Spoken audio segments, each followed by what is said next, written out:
Welcome back to Community Real Estate Talk Show. I'm your host, Tyler Freed. You're listening to Clay 1180 AM, Tacoma's Conversation Station. Really excited. This will be the third time we've had Matthew Gardner on the show. He's the co-chair of the Board of Trustees at the University of Washington Center for Real Estate Research. And Matthew is just knows he's a go-to guy for Windermere Real Estate and a lot of our agents to get the pulse of the market and hear about the trends. Just so knowledgeable and very, very thankful to have him on the show. Really excited to hear what kind of news he's got for us. So let's patch him through right now. Hey, Matthew, how's it going? Hello, Tyler. How are you? I'm doing good. How are things been? Busy. Thanks for asking me to come back on again. Oh, I really appreciate you taking time to call in. It's always a pleasure to hear what you see going on. It's certainly an interesting world out there right now. Has much changed since we spoke last, or is it kind of consistent with how it was a couple months ago? I think it's getting better overall. There's several things which we need to look at before you kind of touch on real estate. One of which is the economy. Are we growing jobs-wise? And we are. Last month's numbers weren't so hot, but we are still expanding. And that's very, very important for the overall health of any area, and certainly here as well. And it has a direct influence on real estate and the real estate markets. So when we look at that, the economy is doing well, and because of that, if we look at real estate, what's particularly interesting to me right now is, at last, we're starting to see a bit more inventory come into the marketplace for sale. And that's something which we all know has been sadly lacking. Now, is it where it needs to be? Not even close. But it is certainly better than it was a year ago, and the trend is going the right direction. Matthew, you talked about the economy picking up. Are we still seeing a lot of the hiring? Is that still a lot of high-tech companies? A lot of it is, yes. And we're still seeing a lot of expansion in the service sectors as well. Hospitality, hotels are doing pretty well. Manufacturing is improving. So in general, it's pretty much an across-the-board improvement. And that's particularly important because a lot of my clients ask me, and they say, well, we're getting more jobs, but aren't these just very low-paying jobs? And they're really not. They're across the board. We've seen a slowdown, in professional and business services, but they're still way up from where they were. So is it pretty much a good picture from an employment standpoint? Certainly from a high-tech standpoint. And, of course, everyone mentions high-tech. What's the first thing you think about right now? It's Amazon.com. Mm-hmm. Are they still growing dramatically? Yes, they are. Will that continue forever? It certainly can't. But for right now, I think that we're almost firing on all cylinders in that respect.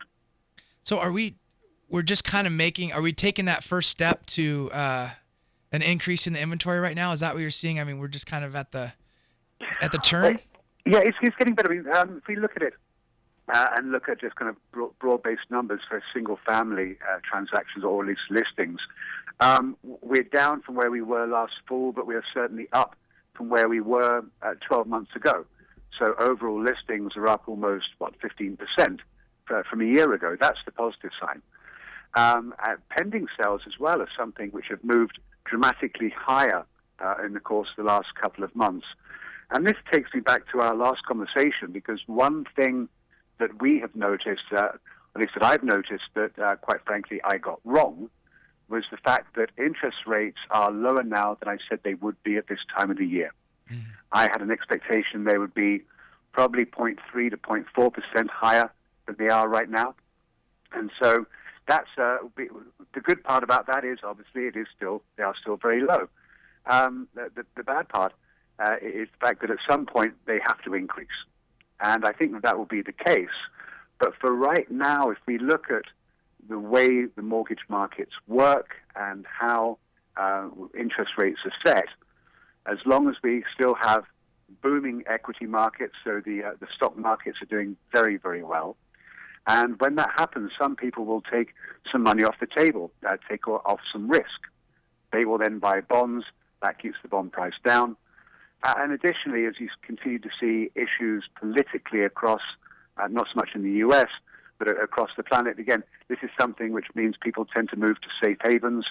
Those are bonds. Now, if we see bond buying, that compresses interest rates. So they are going to go up. They just haven't been going up as quickly as I would have anticipated it. And I think because of that, we've seen a round of buyers coming back into the marketplace, which is why pending sales are up year over year by just over 13%. So it's a kind of good news, bad news. I think the train's left the station. Interest rates are going to have to rise, but they're just not going up as quickly as I had thought last time you and I spoke. I like it. The train's left the station.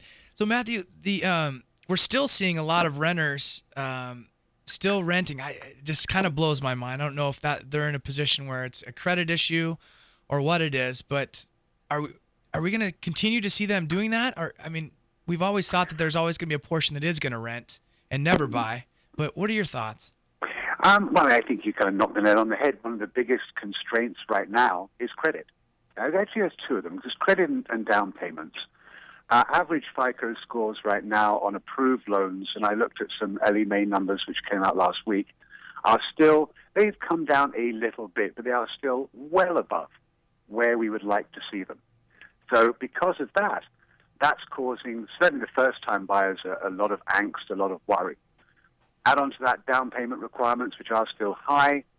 What did first-time buyers used to do back in the day? Well, a lot of times they approached mum and dad to try and help them out with their down payments.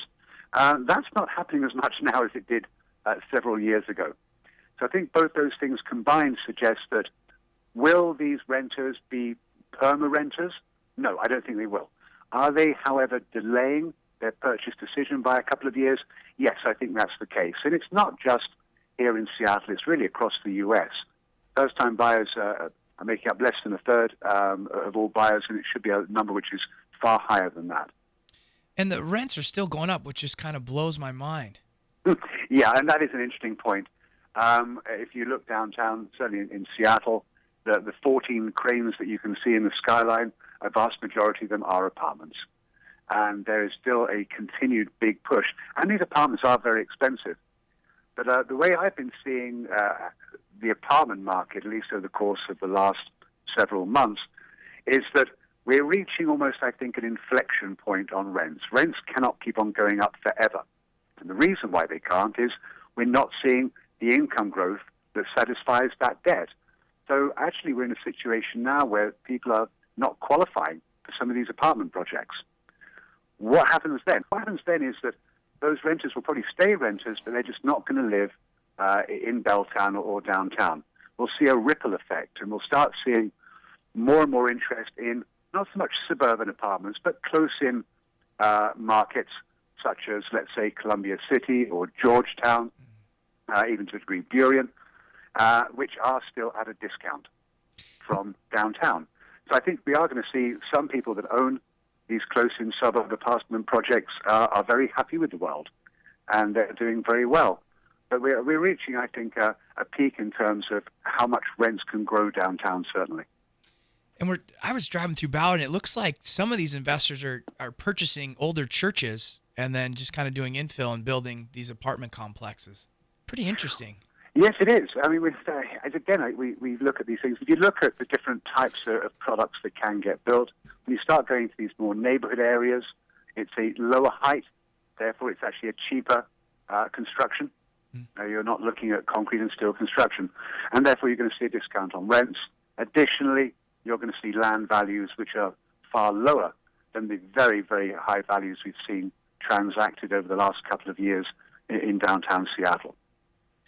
And when we spoke last, we talked about the presence of the big nationwide builders in the Western Washington area. And I think it was last week, William Lyon, they purchased Polygon. That's correct. What are your thoughts on that? It's pretty. I didn't realize how many lots Polygon actually had. It's just fascinating to me. And it is. And what I think is particularly interesting, and again, this is something we've seen over the last probably four years, give or take, and that is the fact these national builders, who historically national builders have always had their eye on Seattle. It's always been a market that they wanted to get into, but it is a very high barrier to entry market. If you don't know Seattle, it's very tough to be here. So I think several of these builders took advantage of the recession, of the ability to buy builders. They weren't buying the builder for the quality of the builder.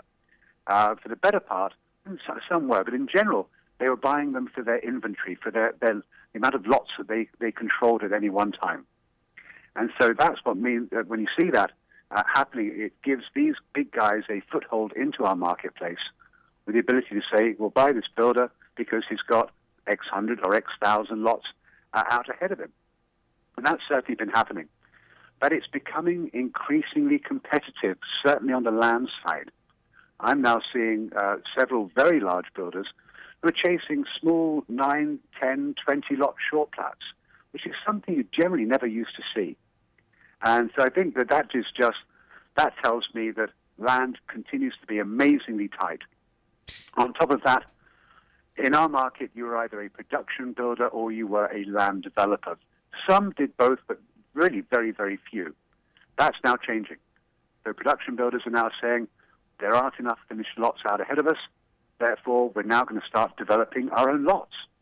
That's something which this area has really basically never seen before. And Matthew, we went to the Windermere Builder Solutions breakfast a couple weeks ago, and they mentioned that in King and Pierce and Snohomish County, we're going to run out of lots unless something changes in the next 4 years. I mean, that's just mind-blowing.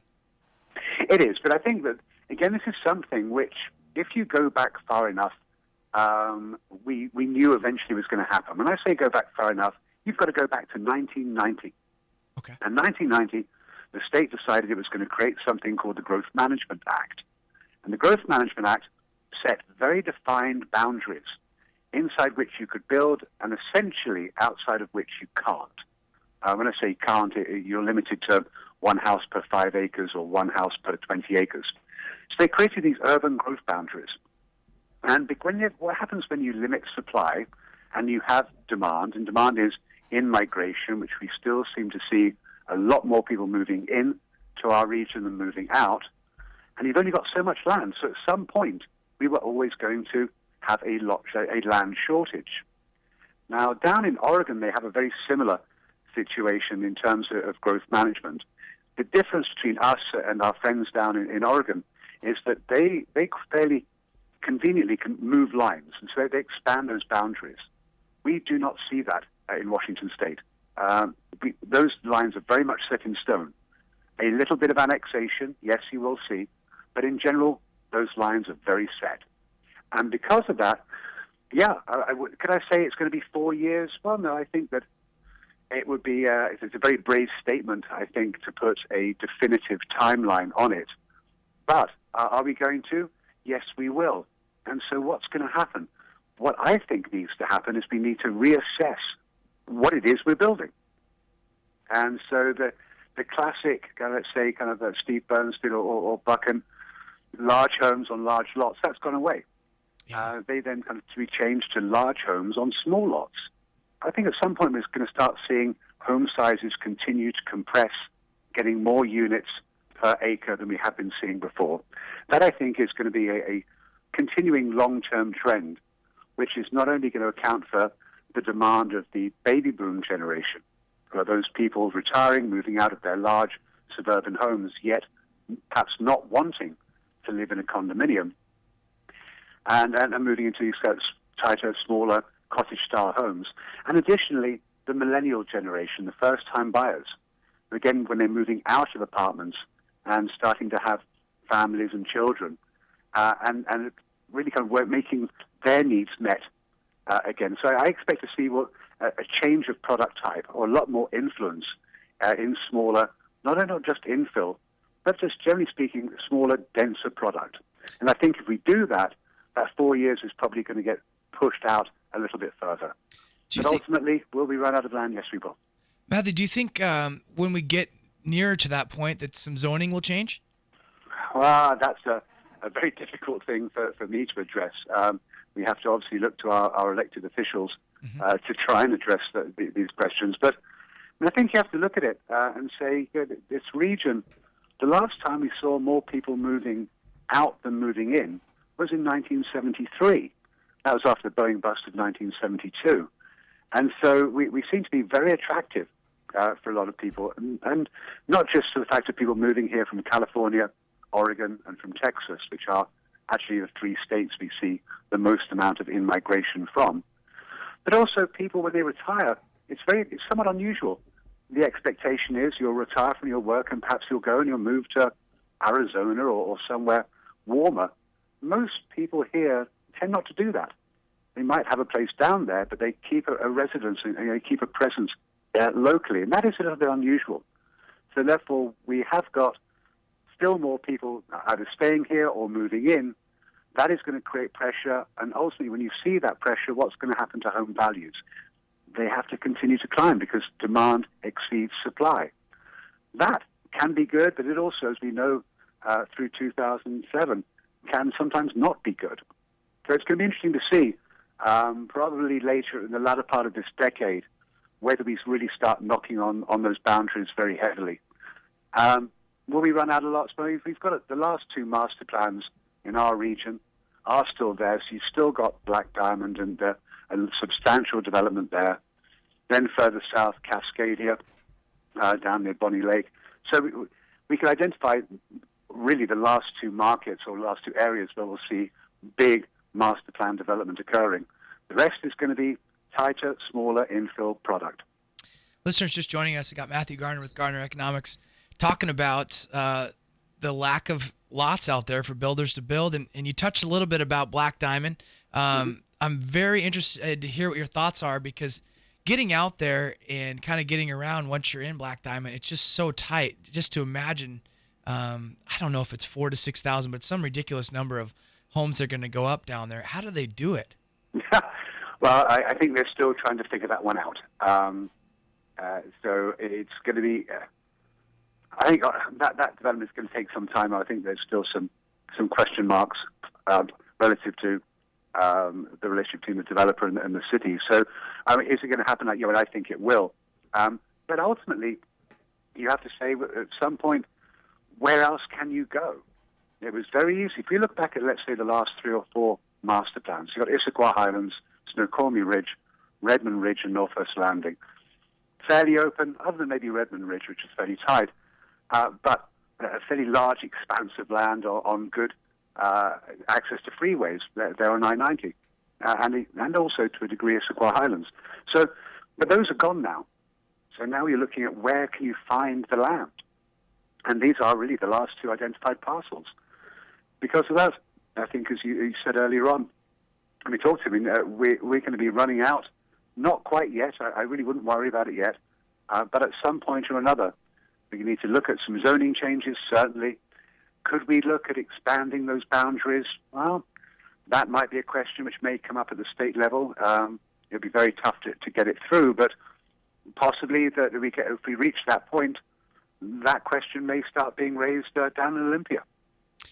And like you said earlier, I mean, it's going to come to a point where if people want new construction, these are the only options. I mean, you're going to have to buy and tear down and build a custom.